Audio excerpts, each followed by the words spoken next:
Mesdames, Messieurs, bienvenue dans l'émission spéciale Les temps longtemps, qui nous peut faire, comme je l'ai remarqué, dans un studio cette fois-ci.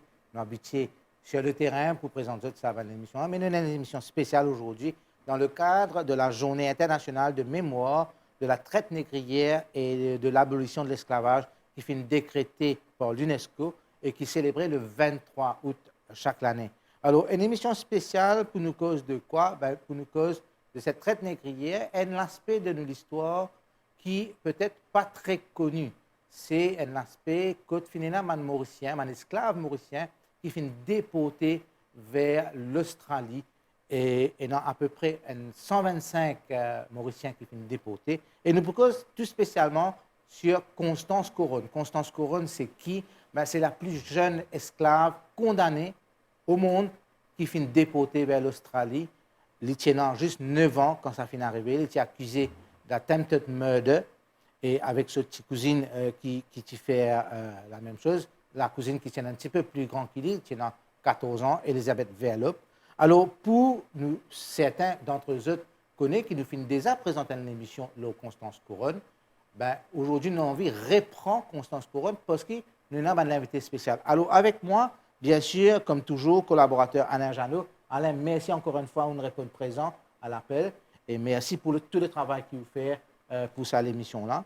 Nous avons aussi Nicolas Couronne. Nicolas Couronne, c'est qui? C'est lui qui vient vers nous à l'époque parce que c'est lui qui peut faire une recherche, le Constance Couronne, pour une raison très personnelle et qu'il est capable de dire nous tout à l'heure. Et nous avons un invité très, très spécial qui vient de l'Australie. We have with us Gloria Provest, which is, you are the great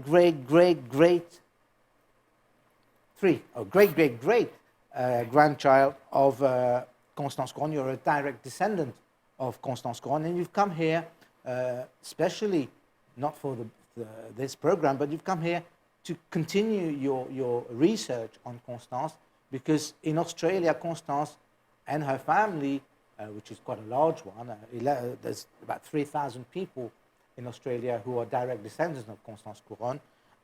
But you're here to tell us about her life in Australia, and we'll talk about it later.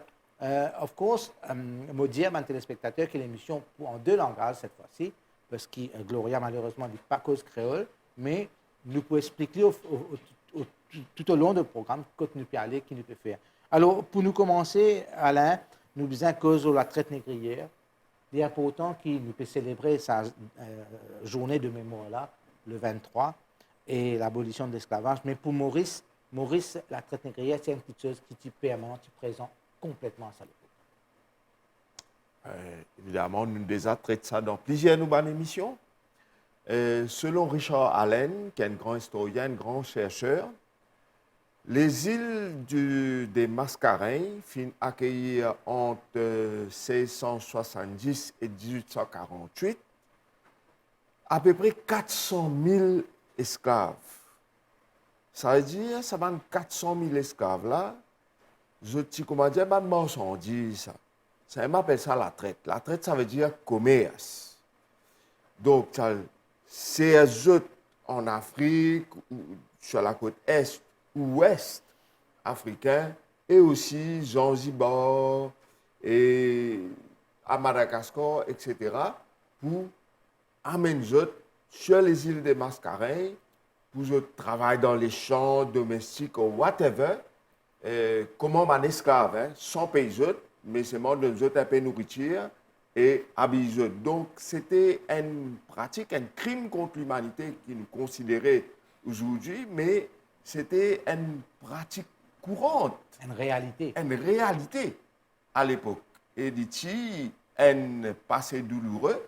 Nous pas revenons là pour nous plaigner, mais nous revenons là pour nous comprendre plus comment les paysages de l'époque se déroulaient, comment nous passer était, afin qu'ils nous pas répètent les mêmes erreurs à cette terre, parce que l'histoire se répète sous d'autres angles, mais aussi pour nous comprendre mieux les conséquences de l'esclavage, les blessures qui sont encore ouvertes pour beaucoup, et qui, si nous ne connaissons pas qui sont l'origine, nous ne sommes pas capables de soigner durablement. C'est un devoir de mémoire. C'est un devoir de mémoire. D'accord. Alors, nous rentrons un petit peu dans sa période qui nous peut causer là, Alain, la période que Tiena, un esclave mauricien, qui finit condamné et qui finit envoyé dans l'île prison, qu'on appelle l'île l'Australie. C'est une période de l'histoire qui nous pas trop connaît et qui nous finit apprendre au fur et à mesure que nous pouvons faire bonne recherche. Cette période-là, qui fait jusqu'à l'air, il reste un petit peu flou. Ouais, d'abord parce que les parties concernent beaucoup de monde, hein, comment on dit, ou même, eh ben, les concernent environ une centaine de personnes. Il y a 41 bateaux qui quittent Maurice, qui finissent en Australie pour amener un esclave exilé. Et ça qui nous bizarre comprend, c'est que comme si l'exil de Maurice en Australie ou ailleurs, hein, parce que dans une colonie britannique, qui, comme on dit, tient sa pratique exil certains prisonniers là, comme au une colonie britannique, par exemple, tu exiles à Diego Garcia, tu exiles à Robben Island, même Maurice tient lieu d'exil. Nous finissons un exilé en la personne de Ratsitatan, par exemple. Nous finissons déjà faire une mission, le Matthew Flinders, qui est retenu ici en exil pendant presque 7 ans. Donc, c'était une pratique qui concerne un peu toute la colonie britannique et l'Australie spécifiquement, parce que l'Australie tient même une penal colonie, comment nous dire ça en anglais, une île prison, que 162 000 prisonniers, final là-bas, fin féconde l'île continent là. Et la pratique est assez compliquée. Ce bonne raison, est assez compliquée. Concernant Maurice, je suis capable de dire aussi, entre bonnes raisons, c'est que quand on peut exiler un dimoun, ça veut dire qu'on est capable d'empêcher une récidive, parce qu'on considère que c'est un prisonnier dangereux, ou empêcher une récidive, parce que ça, à l'époque-là, à partir de 1825, qu'il commence à exiler esclaves prisonniers vers l'Australie. Premièrement, pour donner un exemple. Deuxièmement, il est capable une sanction moins lourde que death penalty.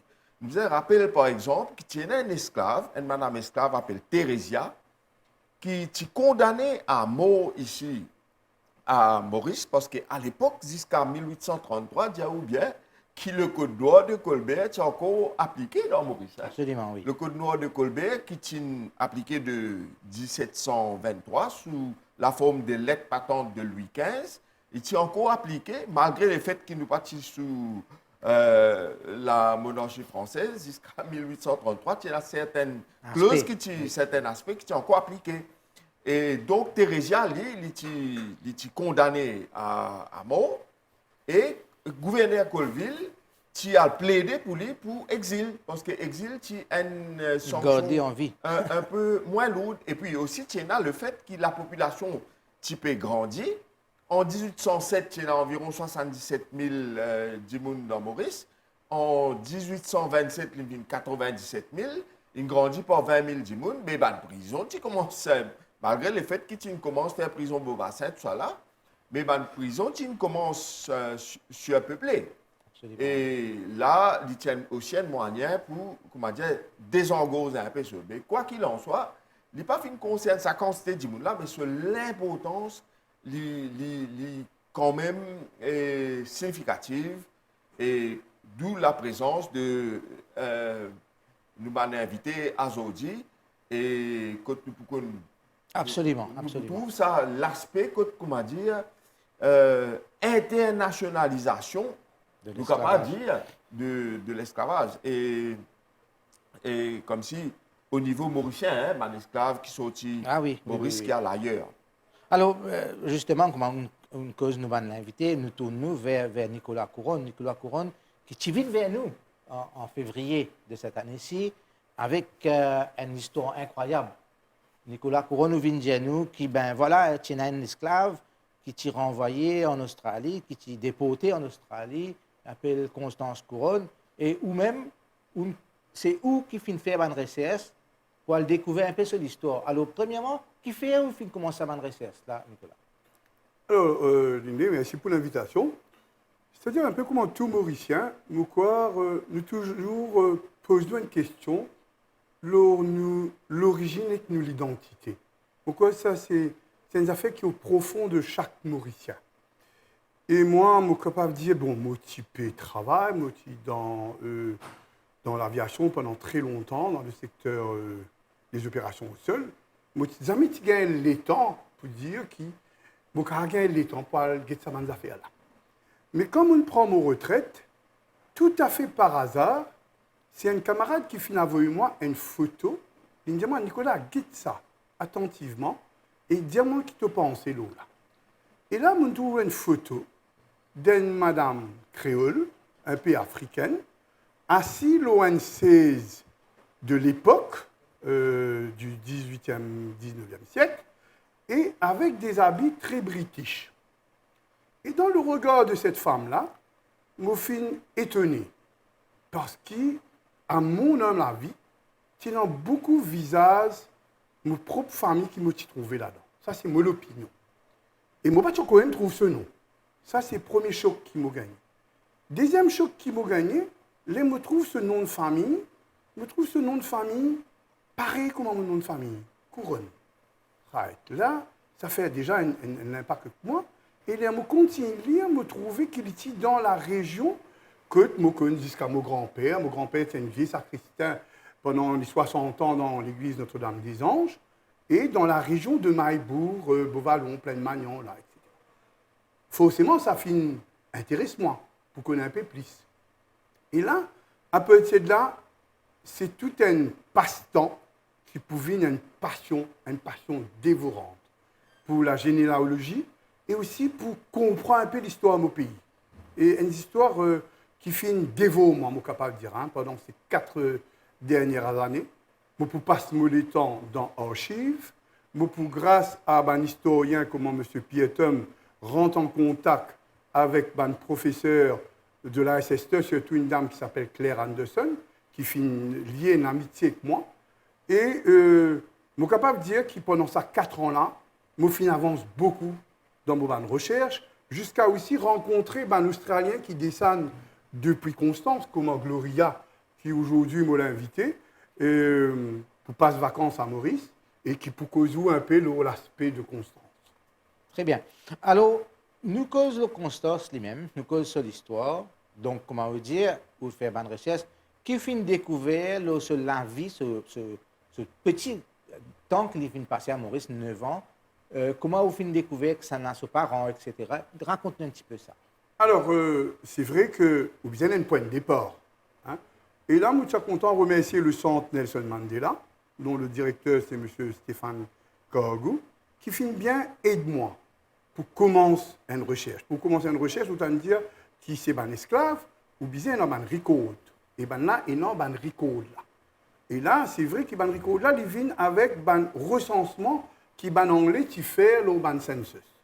Et là, je peux apprendre que Constance, l'ITI, une plantation, 688 à 1032, l'ITI dans une famille, l'ITI un grand-père qui s'appelle Lindo, qui nous dit l'origine quand nous étions, c'est Indian origin, qui finit de moi, et aussi l'ITI dans son maman qui était femme créole, qui s'appelle Adèle. Et Constance tenant 2 frères qui s'appellent Théophile et Belloni, et un petit sœur qui s'appelle Julie. Ça, c'est juste l'information qui nous est non, à part qui nous connaît qu'il est né là, le 18 juin 1824.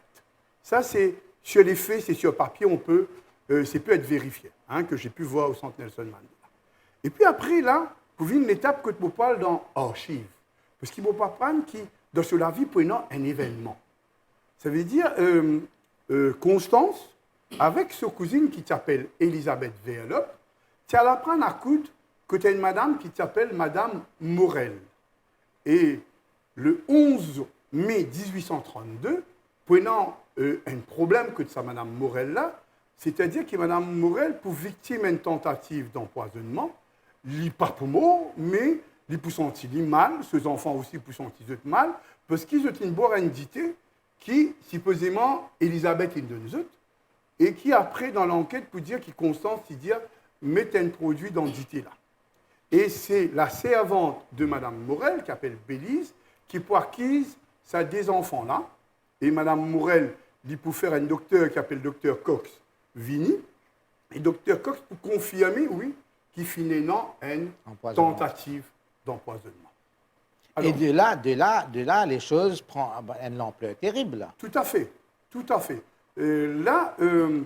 Madame Morel, pour faire un rapport là, prenait une police case, et ça des enfants là, Constance tient en 8 ans, et Elisabeth tient en 12 ans à l'époque-là, je peux le fermer, je peux le riman jusqu'à qui je cas passé en 1833, et là dans l'archive, il y a toute une documentation, là, ça procès de ça, des enfants, hein, nous peut dire des enfants immatures, est-ce qu'ils étaient conscients qu'ils étaient faire là, mais prenez une documentation énorme qui m'a fait lire, qui m'a fait envoyer en Australien, parce qu'après, c'est vrai, nous ne pouvons pas qui Constance pas envoyer en Australie, et la condamnation qui peut tomber, c'est qui Constance et Elisabeth pour condamner à perpétuité et aussi à la déportation, qui est un élément moi-même, malgré que je me suis fait l'histoire au collège, mal découvert, qui tient un convict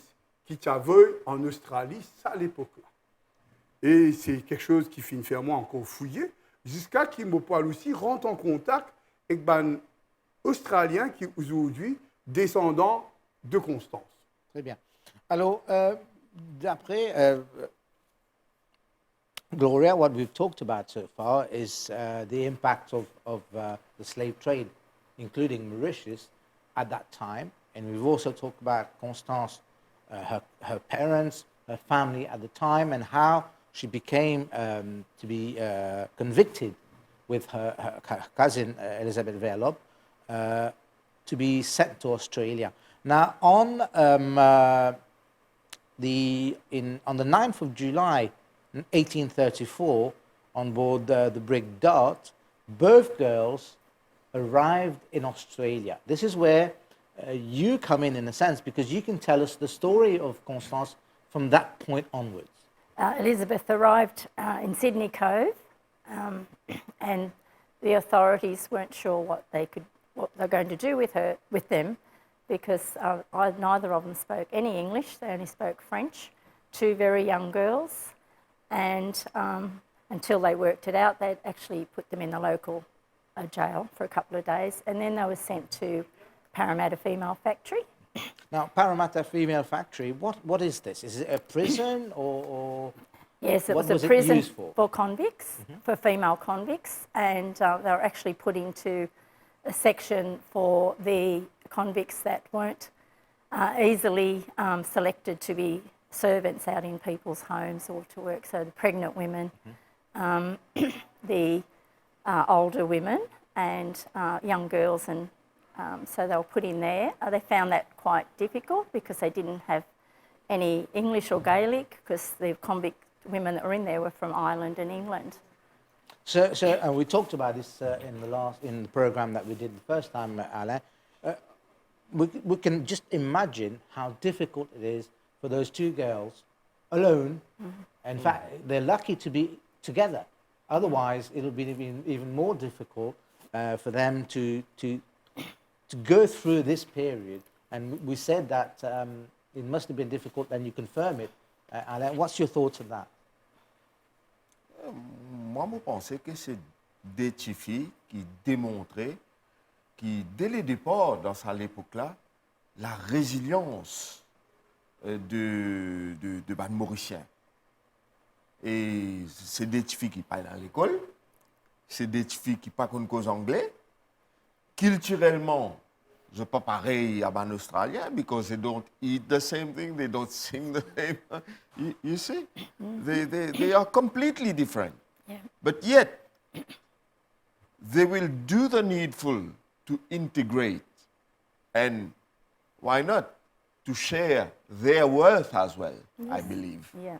Yes. So Gloria, from that point onwards, they were a little bit lucky, we might say, at the Parramatta factory, because they met somebody who changed their lives in a certain way. Yes, the person that was putting them into the system had been living in Bengal, and he was feeling quite sorry for the girls, understanding where they'd come from and that they couldn't speak English. So he had made applications to Mr. Wilson. Yeah, Colonel Wilson, who had 3 daughters and had only been in Australia for 18 months before Constance and Elizabeth arrived. So they were lucky they only had to spend 2 months in the female factory, and Colonel Wilson got them out and took them home to his very luxurious home overlooking Sydney Harbour, and they became the personal maids for his 3 daughters. And it was very luckily that the daughters took them under their wing, and they became the favourites of the household. They had many convicts there working as servants. He had horses and carriages and the whole thing. So, and the 3 daughters instructed them in the Anglican religion and also proper French, and taught them some letters. It's important to underline that in Australia at that time, it's one of the few countries where there's no slavery. Slavery doesn't exist in Australia. It has probably never existed there during the slave period. But still, these children, they know that they were slaves in Mauritius, and now they're serving somebody else. But at the same time, they're getting treated better. Yes, much better. They actually became companions, constant companions to the 3 daughters, and they were able to go out with them when they went to events and walk the streets of Sydney. They were allowed to go on their own to visit Madame Dubost, who used to write letters home. The girls would dictate in their own language to their families back in Mauritius. So they were quite lucky compared to other convicts there in the settlement. Yeah. Yeah. Nicolas, comme Gloria peut dire, je suis capable de correspondre avec votre famille ici. Mais durant la période que j'étais emprisonné dans Maurice, jusqu'à qu'ils rentrent là-bas, jusqu'à qu'ils arrivent un bon moment, je n'ai pas gagné aucun contact avec cette famille. Est-ce qu'il y a dans une recherche un gain qui Alors, quand j'étais en Australie, ce qui est non dans mon archive Maurice, c'est Verus Vealop, c'est-à-dire l'oncle d'Elisabeth, qui peut faire une demande de pardon pour qu'Elisabeth soit capable de retourner Maurice. Et aussi, je me apprendre qu'Harris Wilson, le chief commissioner, il y a une lettre qu'il vient écrire, qui lui dit qu'il identifie là de bon caractère, qui est tout à fait un enfant normal, et qui, si tu es capable, retourne l'eau Maurice. Mais ça, ce qui est assez étonnant, c'est qu'ils s'abandonnent maintenant fin refusé depuis Maurice. Ça veut dire pas fin donne sa sens, retourne dans notre pays d'origine. So this is where we talked about, Gloria, about the attempts to get them pardoned and sent back to Mauritius. Obviously, both attempts were failures. Yet, Mr. Wilson, he managed to get them pardoned in Australia. Yeah, it was actually Mr. Wilson's son-in-law that had them pardoned, but Mr. Wilson tried a number of times and wrote to the authorities using his position. He was the first police magistrate of New South Wales, but they were he kept attempting that up until he actually, the girls had, Elizabeth had turned 18 and married, and Constance had been married as well. So, yeah. Now, talk to us about this period where both the girls got married, both Elizabeth and Constance. How did that happen, and what happened after that? Okay. Well, the eldest daughter of Mr. Wilson had got married and moved away. So the 2 girls then became personal maids to Charlotte and Marcia. So when Marcia was getting married to another Mr. Finch, the brother of the first husband, they had to move away. They went to Bathurst and got married there. So Constance went with her, leaving Elizabeth still in Sydney. This is where they get separated. Yes, and this is the first time they've been separated in the 7 years that they've been together from their conviction. So Constance moves out to Bathurst and then on to New Brigham, which is a new settlement out in New South Wales. It's over the Blue Mountains, so the Great Divide. And it takes about 10 days to get there. Very rough terrain over mountains. And so Marcia gets married in Bathurst to her husband and William, and then they move on, which is a little bit further out west, another We couple can of imagine days. Australia being what it is today, but when we talk about Australia in those days, it was really wild. Very, The wild, yeah. wild west. as Yes, we call yeah, it. yes.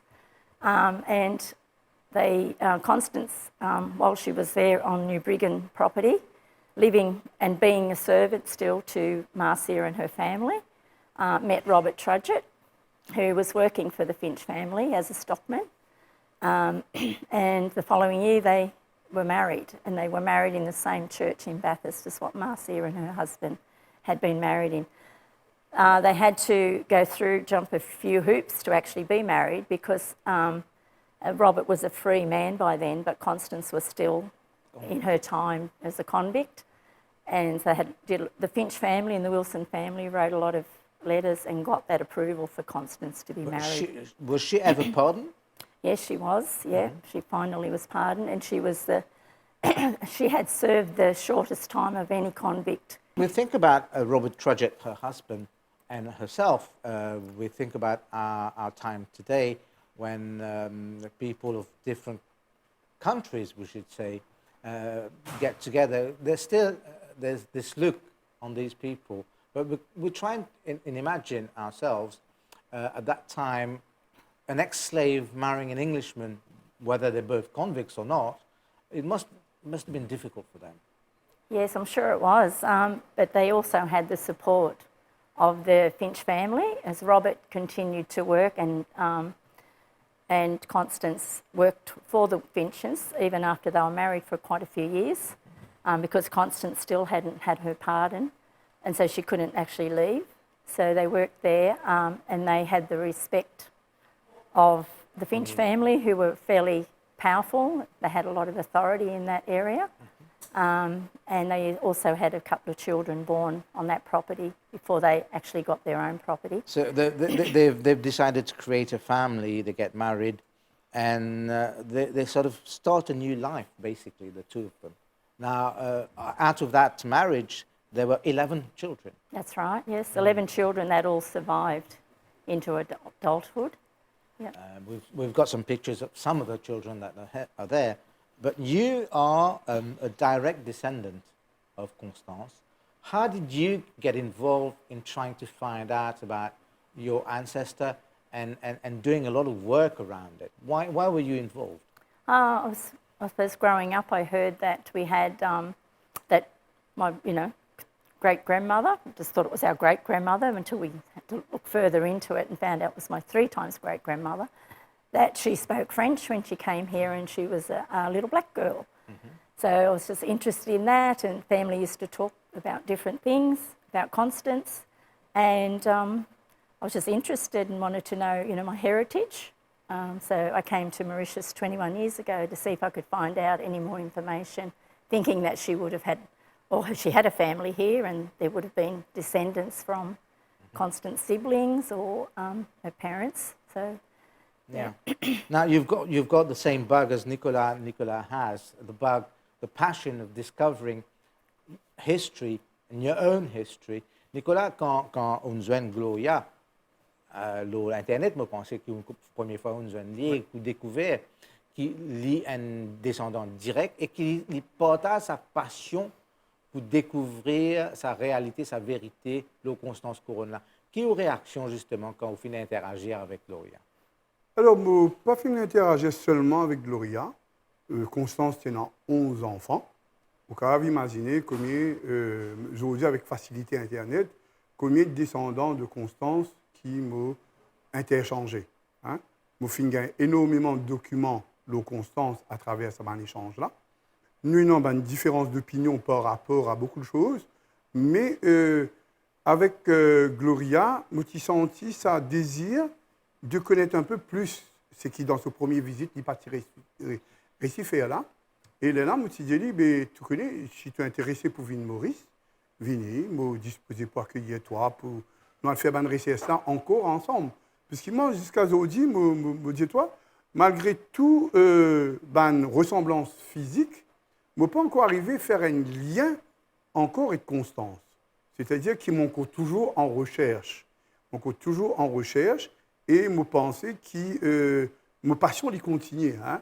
Et là, c'est toujours une autre phase avec l'arrivée de Gloria, de continuer les recherches, d'aller aux archives, d'aller au Civil Registry. Mais quoi, passion là, de continuer. Mais seulement, ces histoires-là, pour moi, c'est fascinant. Parce qu'il y a plusieurs messages qui me trouvaient là-dedans. Hein.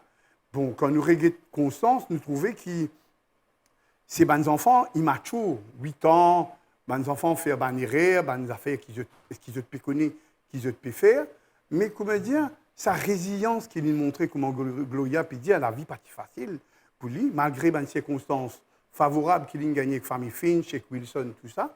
Mais ce n'était pas évident pour lui. Un petit enfant esclave Maurice, retrouve-lui dans un monde complètement perdu. Hein, et qui lit, il fait un récit, fonde un foyer, gagne 11 enfants, et ce qui me reconnaît et que ça va un descendant comme Gloria, c'est qu'ils ont trouvé qu'ils ont grand-mère, c'est une élevé sur 11 enfants. Personne pas de mort. Et Gloria, pour dire toi, peut-être tout à l'heure, c'est que Constance, c'est une battante. Liti travaille tout le temps pendant son accouchement, et puis il accouché, et ben là, toi, dans l'après-midi, il est déjà dans les fils, il peut recommencer le travail encore.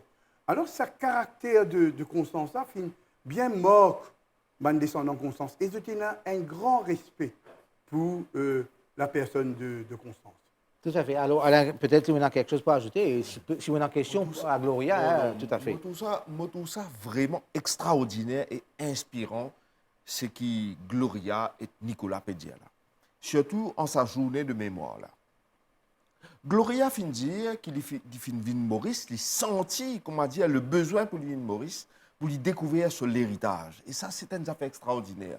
Parce que bien souvent, hein, maintenant peut-être un peu moins, mais dans le passé, beaucoup de descendants esclaves ont un peu honte de l'héritage. Comment dire, qui fait parce que Dimoun fait ce tonté. Ou réaliser l'endroit quand un Dimoun sorti, il prend une dimension péjorative. Voilà, c'est toi, tu es Mozambique, toi. Alors, Mozambique, c'est un endroit qui est extraordinaire, c'est un pays rempli de richesses.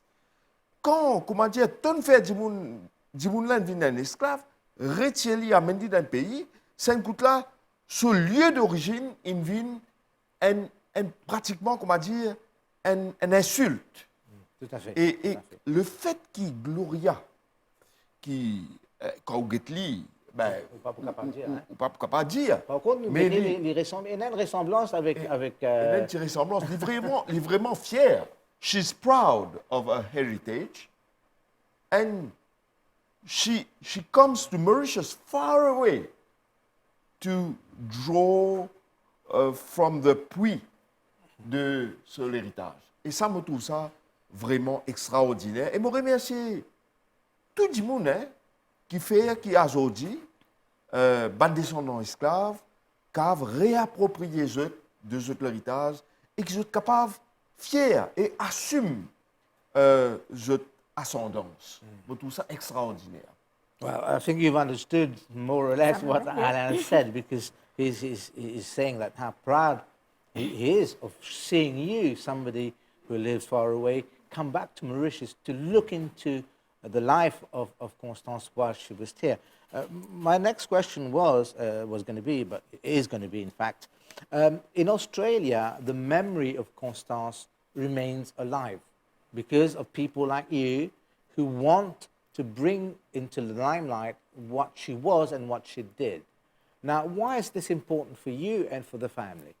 Oh, it's very important because what she went through as a child, to be removed from Mauritius, her home, not being able to speak English at all to a foreign country, far away, it's very important that we understand that Constance survived that, adapted, done very well. She's a very strong and amazing woman. She worked very hard. She was a strong person, having 11 children. She also was the midwife for that area. When she went out there, she'd travel around and help women have their babies. Even the Wilson girls, who now are the Finch ladies, they didn't have to go back to Sydney to have their babies, which was a long trip, so she delivered lots of babies out there. They're very well respected, Constance and Robert Trudgett. He was an excellent stockman, and they ended up, once she got her pardon, they had their own property that they'd brought some land off the Finch property, and they developed that.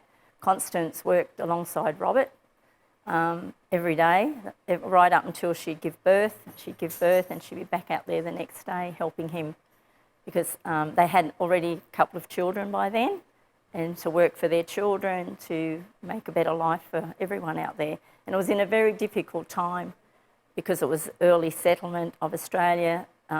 People were moving out west to acquire more land.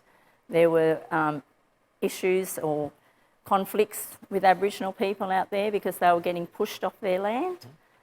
Constance had she'd worked with a couple of Aboriginal people on the Finch property, and she understood their culture and got on very well, and they worked very well together. In fact, she was very easily integrated into the society she was living in, making her even more of somebody who's got all the willpower to do things. Now, let's just take a little bit of time to talk about Elizabeth Verloop, because we tend to forget that she travelled with Constance to Australia, and they were separated at a point in time.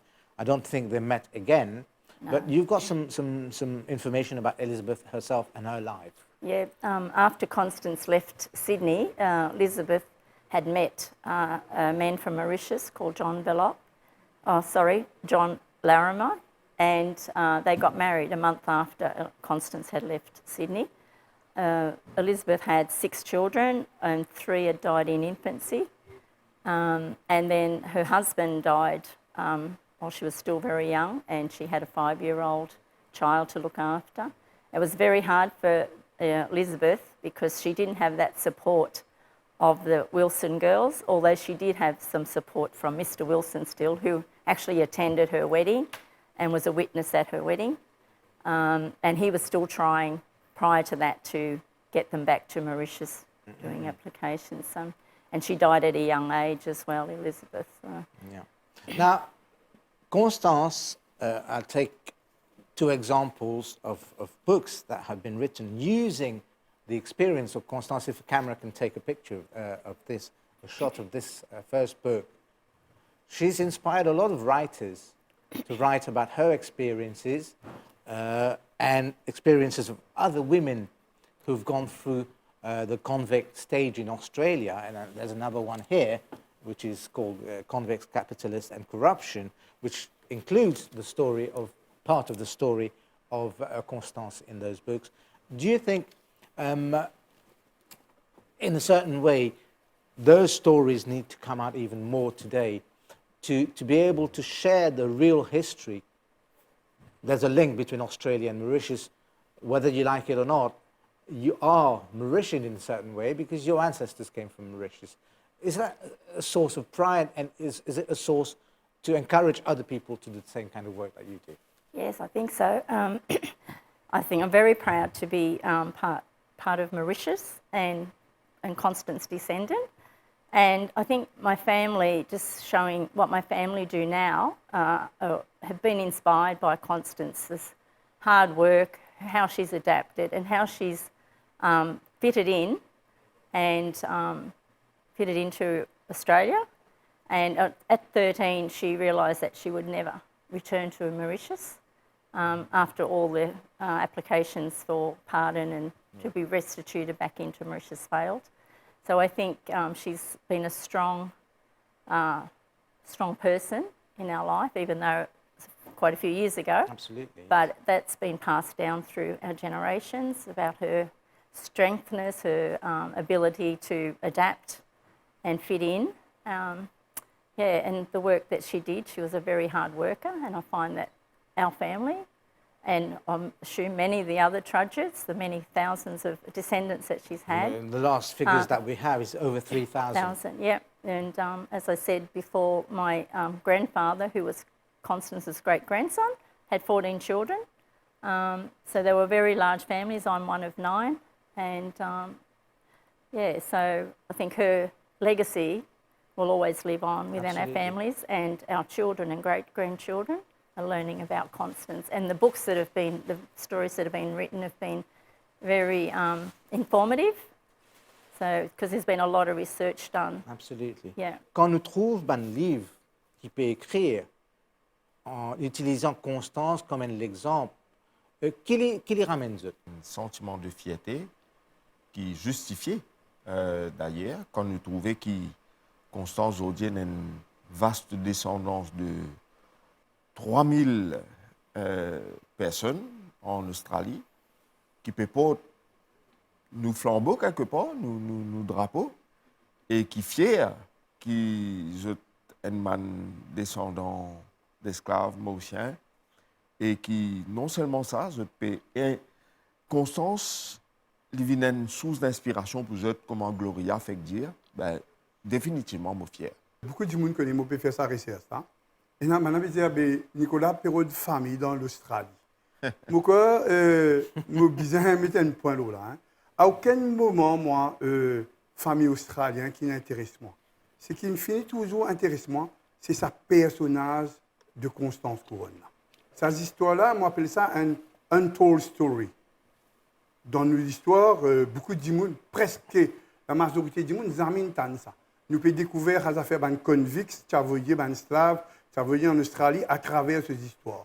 Et même moi, je suis content de dire une affaire qui, quand on voit sur Internet, vous pouvez demander qui plus un convict de l'histoire de l'Australie. Je peux dire où Mary Wade, qui tient en 13 ans quand il arrive d'Australie, et John Hudson, qui tient en 13 ans ici quand il arrive d'Australie. Alors que Constance tient en 9 ans quand il met l'îlot au bateau, et il tient en 10 ans quand il arrive en Australie. En fin de compte, pour moi, et Claire Anderson confirme moi ça, Constance Couronne, c'est la plus jeune convict de l'histoire de l'Australie. Et moi aussi, qui, plus tard, et non quelque chose de plus sorti là, pour moi, dire corriger une erreur par rapport à ça. Absolument, parce qu'il y a une place dans l'histoire. Hein? Il y a Tout une à place fait. dans l'histoire. Et si tu veux, c'est ça qui fait moi intéresser que ce personnage-là. Plus, mis à part aussi l'aspect pour moi de savoir si moi, non, même origine, me partage même origine avec l'indo-couronne-là, d'origine indienne, pour, comment dire, connaître, est-ce qu'avec sa descendant de Constance dans l'Australie-là, nous share un common ancestor, pas plus que ça, hein? Pas plus que ça, mon papéro de famille, etc., etc. Il est très important qu'il nous trouve ce personnage-là et qu'il y vienne un personnage dans l'histoire de Boris. Hein? I'm going to turn to you and ask you questions because part of the program that we do is to bring history to the people. For you in Australia, I think it takes an important part. What could you tell us to make us even more aware of the importance of knowing your own history and your country's history? I think it's very important. I said you need to know where you come from to be able to go forward, and that's very important. And I think everyone deserves to know their own history, which country they come from, or where they live. It's very important to know who you are, and to know that Constance was a slave, and then a convict, and then a heroine in Australia. And she's become part of Australian history, and it's outlined in those books of how important she was and what she's done and how she survived and lived her life after. Well, really, a lot of years. we'll talk about her life now, the rest of her life, because she died an old lady. And just to tell our audience that she was a very small lady, 4'4", Yes. 1 meter 34, small lady. But she's achieved so much. Yes. So yeah. tell us about her late life before her death. Her late life. Well, she continued to work as not work, but be the local midwife around the area. She did a lot of embroidery and needlework I think she's learnt that in Mauritius from Madame Morel. She was very well respected in the community in which she lived. She was a confidant as well as a friend to the Finch Finch women, and she had a large family, like 11 children, lots of grandchildren and grandchildren, and I think you have a photo of We've got photos her of granddaughter. a few of her children. Yeah, and her we've got- her absolutely. granddaughter, who's my great-grandmother, with her great-granddaughter. So this generation, she's left a big legacy. The Trudgetts, who is she, became Constance Trudgett, carry on her legacy today and hold reunions and get together in memory of Constance. Yeah. Nicolas, je me tourne vers vous. Peut-être nous commençons à clôturer l'émission ou qui finit de faire une recherche pour découvrir un petit peu la personne qui est Constance et la famille qui les finit gagner après. Qui va dire, Bandimoun, qui est non seulement envie de faire sa recherche-là, mais qui peut-être hésitait un petit peu aujourd'hui pour faire. Alors, c'est vrai que nous pas ban académique historienne, nous ban citoyens lambda.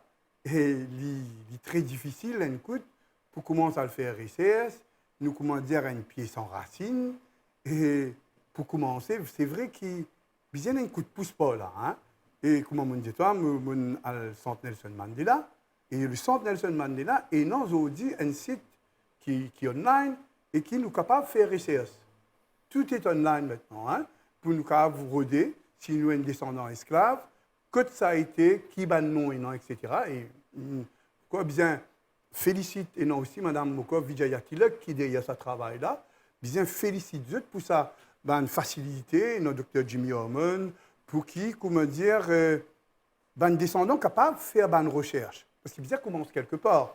Right? Alors moi, si tu veux, c'est aussi le temps. Le temps est important parce que tout le monde nous travaille, nous occupons que nous travaillons, la vie est là, nous pas gagner le temps. Mais moi, j'ai un sens, comme on dit en 2016, qui me prend une retraite un peu prématurée, qui me permet, moi, à l'assise dans l'archive. Je me dis, toi, il y a un archive qui a dit, toi, de tout, moi, là, je peux fouiller, me lire, etc. Mais je me dis, il y a des gens qui, comme dire, l'important, ça. L'important, parce qu'il y a un peuple qui pas connu ces histoires passées, qui pas connu son origine, qui pas connu son identité, c'est vrai, comment dire, une pièce en racine. Hein? Et moi, ce qui me tient content à ajouter, c'est un peu personnel, un peu privé. Les fins faire moi, je dis, grâce à un test DNA, que l'origine. Et je dis, je suis content de dire à un historien, si je trouve mon résultat DNA, c'est un case study, l'autre histoire, Maurice, parce que beaucoup de monde pour s'accourir la tête pour gagner un résultat, pour trouver un résultat. Mais comme on dit, il y a une affaire privée et qui montre nous beaucoup quelque chose dans nos pays. Alors, tout ça, c'est grâce à ça, ces histoires scientifiques qui m'ont découvert, esclaves, 8 ans, qui finalement, moi, après 4 ans, vraiment, il fait une grande avancée là-dedans. Et moi, je suis content, encourage Bandimoun. Encourage Bandimoun à faire une recherche, à le redépier, puis, pour demander à l'autorité, donne-nous cette facilité-là. Ce n'est pas évident, des fois. Ce n'est pas évident de faire ce qu'ils m'ont fait pendant 4 ans. Moi, quand j'ai une famille, pour dire qui, Nicolas, est obsédé. Il y a un petit peu dire, les peu partager que j'ai une femme qui m'obsesse avec sa histoire constante, parce qu'il me connaît que c'est une affaire nouvelle dans notre histoire, et puis qui demande à être fouillée encore. Hein. Moi, quand un historien, je suis pour content aussi, un étudiant dans l'université, à faire encore recherche sur cette histoire-là. Alain, quand nous trouvons des passionnés comme ça devant nous, nous aussi, nous devenons passionnés par l'histoire de nos pays à travers nos émissions. Qui nous est capable de dire, nous, téléspectateurs, même qui ont envie de toucher un petit guin pour le découvrir eux-mêmes, l'histoire de notre pays et l'histoire de notre famille, quelque part. Première affaire qui nous a dit, nous, téléspectateurs, je disais, nous tous, nous disons, assumer nos origines et nous sommes fiers de nos origines.